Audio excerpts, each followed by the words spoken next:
Hi. We're doing limits asymptotes algebraically.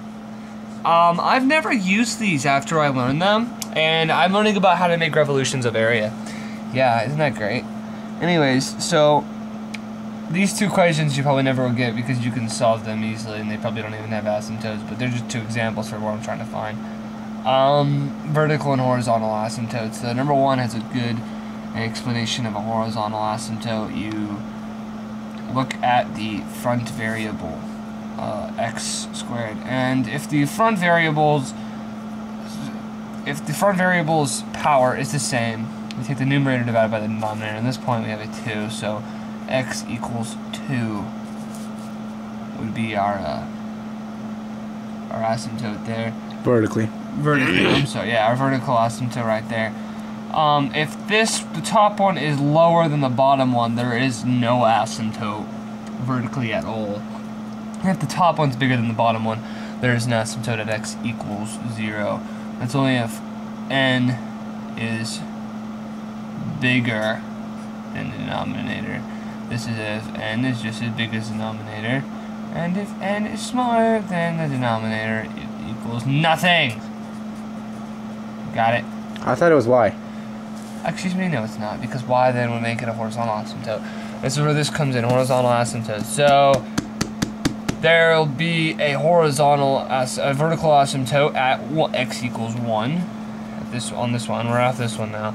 We're on this one. So x equals 1.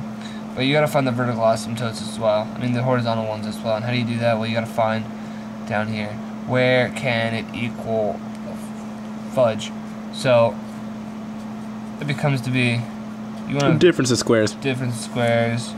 And the bottom, since I'm awesome and already worked this out, equals x plus 2, x plus 5. Those two don't work out. That becomes, there's a hole at 2. That means nothing will touch it there, but it can still go through there. That's meaning there is an asymptote, but there's a limit there.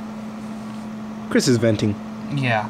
And then down here it shows that there cannot be, there's an asymptote at -5 because nothing's going to equal -5. So, I'm going to cry. But not really. Yeah. That's limits asymptotically. Yeah, you don't need to worry about this at all. You can probably skip this video and be fine. Like, the more important stuff's later on, and that's what you're going to be graded on. That's a cyclone. That's well, you want to add some more? There you go. Yeah, you want to talk about a little bit about asymptotes, Jesse? You tell them a little bit about asymptotes. Asymptotes are never crossed. We learned this in, like, pre-algebra, I think, or something like that. Hey, look, that's a little box, man. No, it's Dorothy's house. Oh, Dorothy's house. Cyclone. She's not in Wonderland. She's not in Kansas anymore. It's a horse. The horse. Yeah. That's a midget. That's a midget. Well, yeah. The end! The end of asymptotes. Yeah.